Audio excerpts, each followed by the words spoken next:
Et je sais que j'aurai besoin de l'aide de Dieu dans cela, et il est le seul qui pourra vous convaincre que ce que je dis est vrai. Mais je vous dis que moi-même, et beaucoup d'autres personnes, dont certaines sont ici aujourd'hui, nous sommes une preuve vivante que la parole de Dieu contient la force de guérir votre âme et de vous changer complètement en une personne nouvelle. Vous n'avez pas à rester une victime de quoi que ce soit. Alléluia.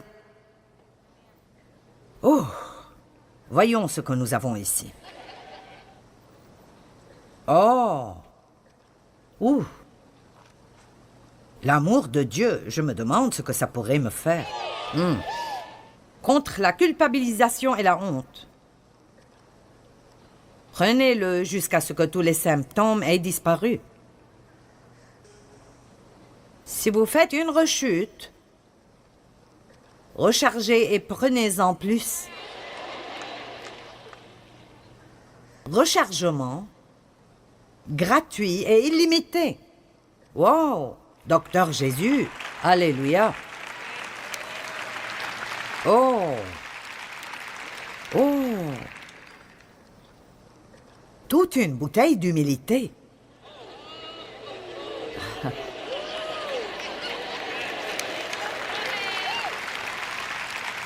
Prenez-en pour l'arrogance, l'orgueil et la prétention.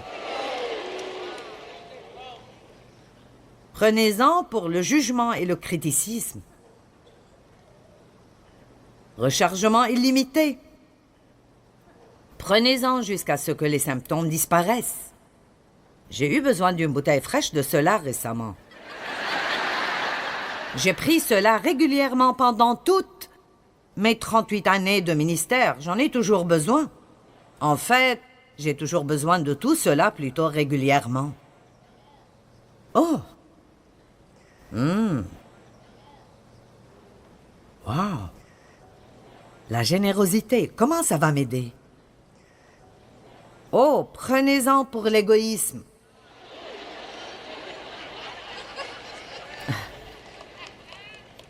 Wow! Prenez-en jusqu'à ce que les symptômes disparaissent. Vous savez quoi? J'étais si égoïste et égocentrique, et j'étais né de nouveau, baptisé par le Saint-Esprit et dans le ministère, et j'étais si égoïste et égocentrique. Et j'étais si malheureuse, et je ne savais pas pourquoi. Je pensais que c'était la faute de Dave. Je pensais que si mon ministère grandissait, j'aurais été heureuse. Et si mon dos ne me faisait pas mal, j'aurais été contente. Je pensais que si j'avais plus d'argent, j'aurais été contente. Si mes enfants agissaient mieux, j'aurais été heureuse. Allez! Et dans l'un de mes grands moments de prière, j'ai dit à Dieu, « Je ne sais pas ce qui ne va pas en moi, Seigneur. Je vais à l'église chaque semaine. Je suis à l'accueil.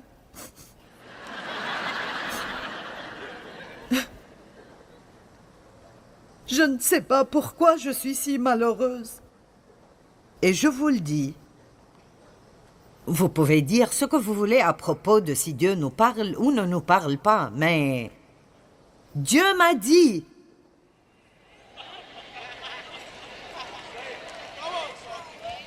Tu es malheureuse parce que tu es égoïste.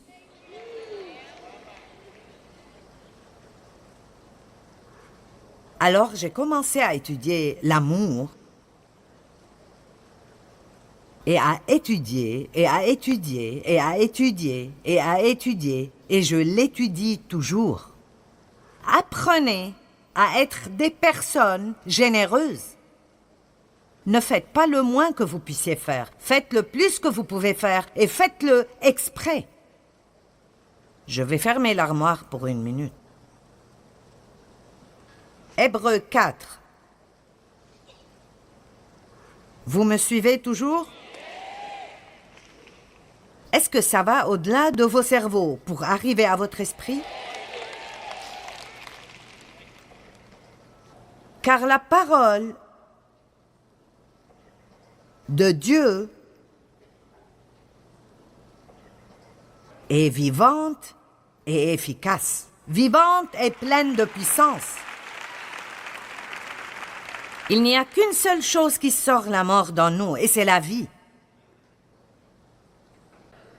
Elle est active, opérante, revigorante et effective, plus tranchante que toute épée à double tranchant, et pénétrant jusqu'à la division de l'âme et de l'esprit, des jointures et de la moelle, des parties les plus profondes de notre nature. Elle expose, trie, analyse et juge les dispositions et les pensées du cœur.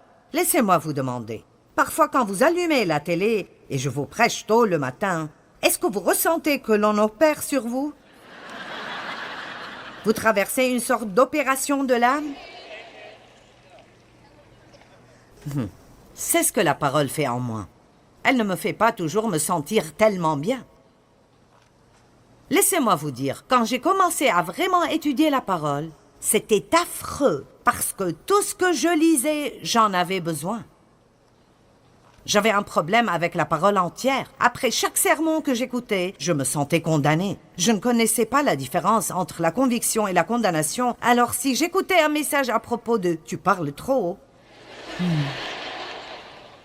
et puis je faisais un plan charnel, c'est décidé. Demain, je ne dirai pas un mot.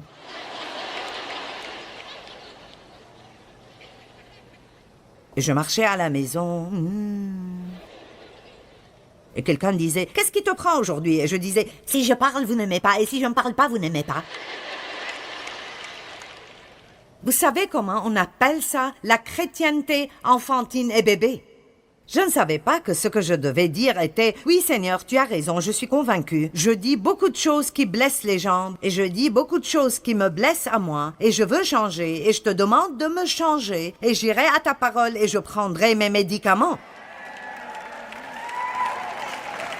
Allez, laissez-moi vous dire, vous pouvez prendre n'importe quel verset dans les Proverbes, à propos de la bouche, et vous commencerez une grande guérison dans vos vies. Vous devrez y retourner la semaine d'après pour prendre une autre dose, et vous devrez retourner la semaine d'après pour prendre une autre dose. Allez!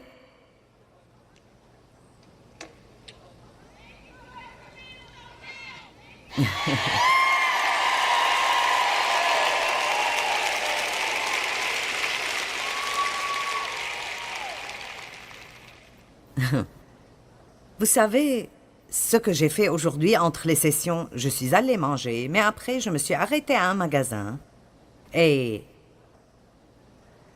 j'ai acheté près de 7 pièces de vêtements pour une amie. Je n'essaie pas de vous montrer combien je suis bonne, mais j'essaie de vous dire comment je reste heureuse.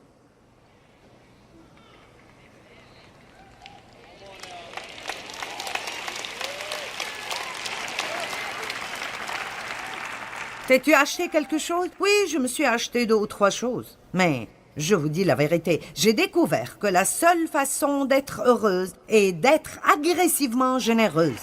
Et je n'attends pas que l'envie me vienne, je n'attends pas de vouloir l'être, je le fais exprès chaque jour, parce que j'ai perdu assez d'années de ma vie à être triste et énervée, et maintenant je veux être heureuse.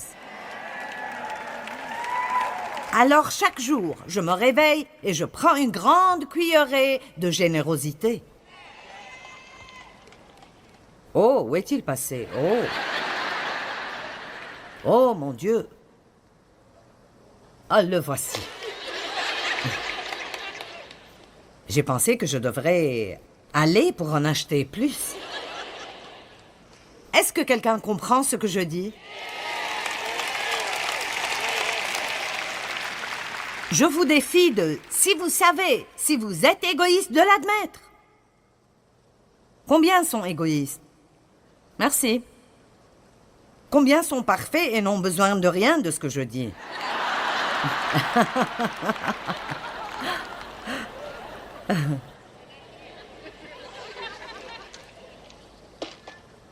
Waouh! L'énergie du Saint-Esprit.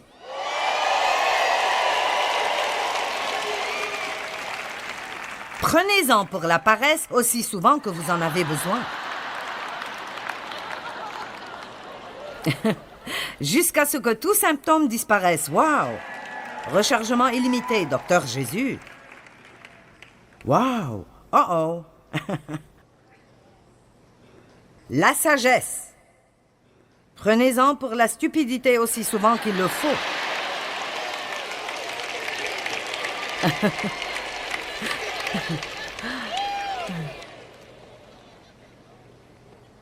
Mon Dieu! Ouh! Comment pouvez-vous être chrétien et vous ennuyer? Je veux dire, si vraiment vous entrez dans cela de tout votre cœur et vous mettez un objectif, je veux grandir, je veux être comme Jésus, je veux être conforme à son image, je veux qu'il soit fier de moi, je ne suis pas là juste pour avoir ce que je veux, je suis là pour servir Dieu, il revient pour moi et je me tiendrai devant lui et ferai un compte-rendu de ma vie. C'est le moment de nous débarrasser de nos biberons, de nos couches et de nos tétines. C'est le moment de grandir et d'être des hommes et des femmes de Dieu.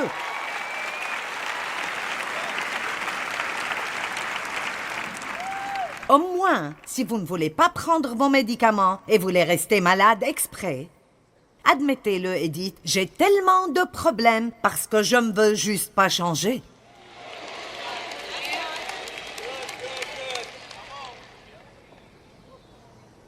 Laissez-moi vous donner un exemple. Vous savez, je me souviens qu'une fois, Dave et moi nous disputions et je me suis tellement énervée contre lui. Il m'a blessée et vous savez comment c'est. Vous allez dans toutes les chambres de la maison, sauf celle où il est. Vous ne parlez plus, vous murmurez seulement. Vous ne voulez pas cuisiner quelque chose qu'il aime, ou porter quelque chose qu'il aime, ou quoi que ce soit. Et je suis passée par là, et ça ne m'intéresse pas de faire ça de nouveau, et alors... Je suis allée dans mon bureau, je me suis assise par terre, et j'ai mis cette histoire devant moi. Et je me suis couchée, et j'ai dit, maintenant, Seigneur, je ne me lèverai pas avant que tu me donnes la grâce de sortir de cette chambre et d'agir comme si de rien n'était. Je refuse de partir avant que tu ne me donnes la grâce de lui pardonner. Et je n'ai pas dû chercher beaucoup de versets, et je sais assez bien où ils sont tous. Et assez tôt, j'ai pensé, je pense que les médicaments marchent. Pfiou. Merci, Seigneur.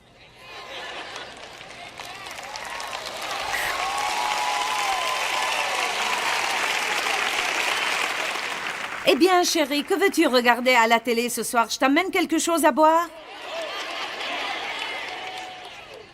Écoutez, je n'avais pas la capacité de faire cela. Mais il y a de la grâce et de la puissance dans la parole de Dieu. C'est un médicament pour votre âme. Et si vous arrêtez d'essayer de faire cela par vous-même, et vous allez à Dieu en vous attendant à ce que la parole fasse son travail en vous. Ça prendra un peu de temps pour que vous compreniez, alors j'ai plus d'aide pour vous. Nous avons besoin d'étudier la parole, et de connaître la parole, et de méditer sur la parole, mais aussi de proclamer la parole.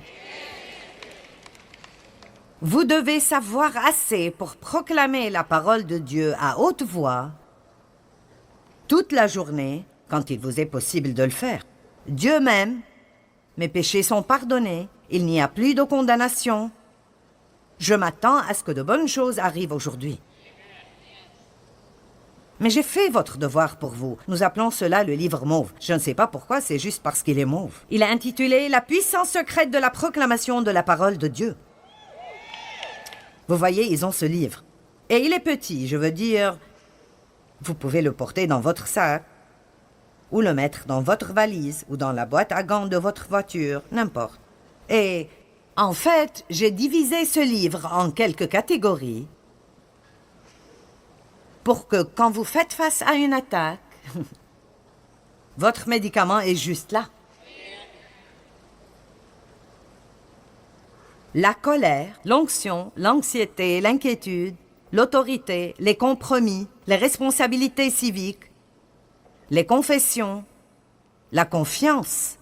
Par exemple, disons que je ressens que je ne suis pas vraiment sûre de moi aujourd'hui. J'ai un vrai sentiment d'insécurité. Et je dois faire une demande d'emploi ici, et je suis effrayée. Voyons.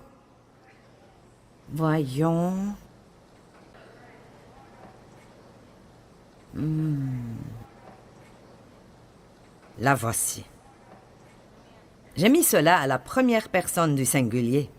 Donc on y va. Je suis déterminée et rassurée. Je ne suis pas effrayée ni découragée, car le Seigneur mon Dieu est avec moi où que j'aille. Avec ton aide, ô Seigneur, je peux avancer contre une armée, et avec mon Dieu, je peux grimper un mur. J'ai confiance, je m'appuie, et je suis confiant en le Seigneur, et je ferai le bien. Ainsi habiterai-je dans sa terre, et je me nourrirai sûrement de sa fidélité. Mon cœur est fixé, ô Dieu, mon cœur est droit et confiant. Je chanterai et me réjouirai en le Seigneur. Et vous continuez juste à prendre ces médicaments, jusqu'à ce que soudainement...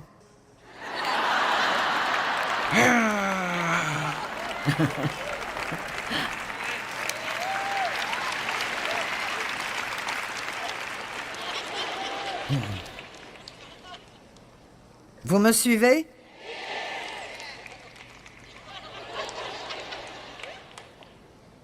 Vous vous réveillez le matin.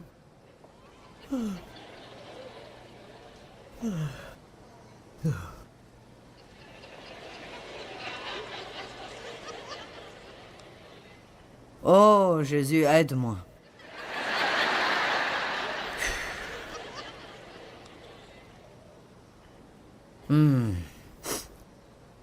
La paix. Oh.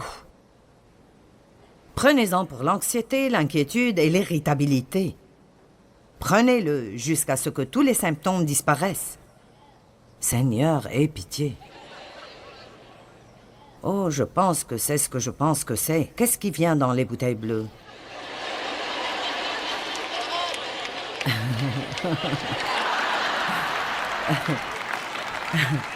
Oh, bonté, je pense que c'est le mot andé. Je ne prendrai pas ça.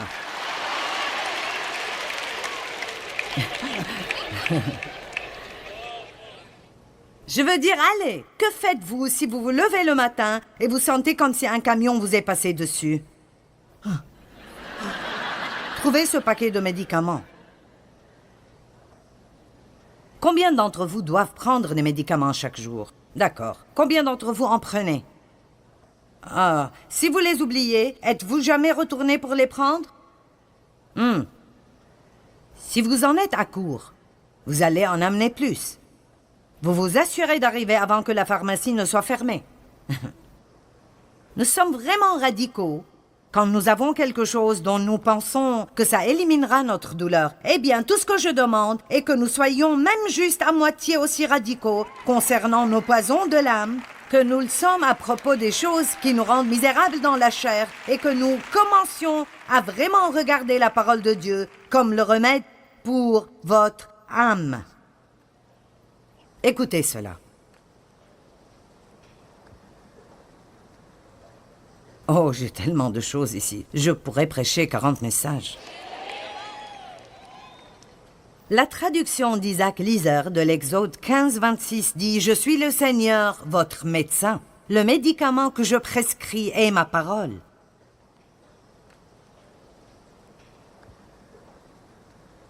Méditez sur la parole, proclamez la parole. Matthieu 7-24.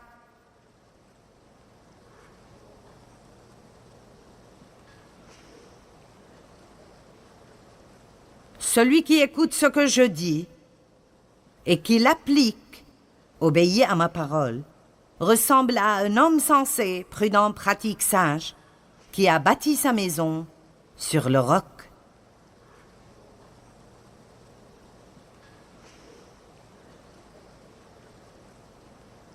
Regardons le verset 25. Il a plu à verse, les fleuves ont débordé, les vents ont soufflé contre cette maison. Elle ne s'est pas effondrée. Nous n'avons pas à avoir peur du tout des temps dans lesquels nous vivons. Si nous avons construit notre maison sur le roc.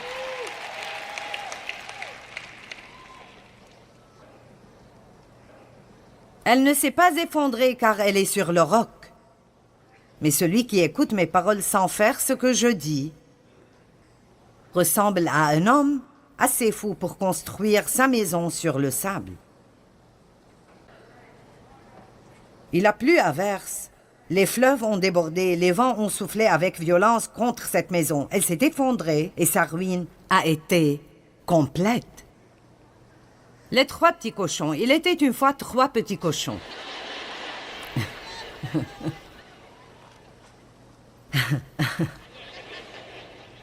Un cochon a bâti une maison avec de la paille et le second l'a bâti avec des brindilles.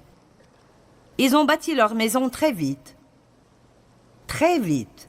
Instantanément. Des réunions d'église de 45 minutes, pas plus long. 2 chants, un message de 15 minutes. J'ai fait mon travail. Allons-y. Dépêchez-vous.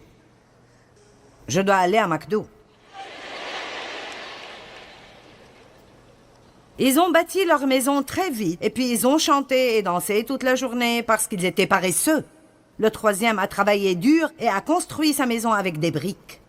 Un grand méchant loup a vu les 2 petits cochons alors qu'ils dansaient et jouaient, et il a pensé « Quel repas tendre et juteux ces 2 feraient !» Il a pourchassé les 2 cochons et ils se sont cachés dans leur maison. Le grand méchant loup est arrivé à la première maison et il a soufflé et la maison s'est écroulée. Le petit cochon effrayé a couru à la maison du 2e cochon et elle était faite de brindilles. Et le grand méchant loup est venu vers cette maison et il a soufflé et la maison s'est écroulée. Les 2 petits cochons, terrifiés, ont couru à la maison du 3e cochon faite de briques. Et le méchant loup a essayé de souffler pour faire écrouler la maison, mais il n'a pas pu. Il a continué d'essayer pendant des heures, mais la maison était très forte et les petits cochons étaient saufs à l'intérieur. Il a essayé d'entrer par la cheminée, mais le cochon a fait bouillir une grosse marmite d'eau et l'a gardé dans la cheminée, et le loup est tombé dedans et il est mort. Les 2 petits cochons se sont sentis désolés d'avoir été si paresseux. Ils ont bâti leur maison avec des briques et ils ont tous vécu heureux.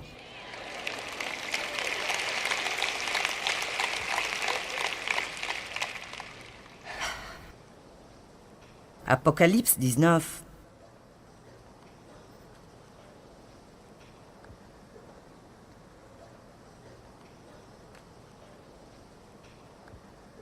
En commençant au verset 11.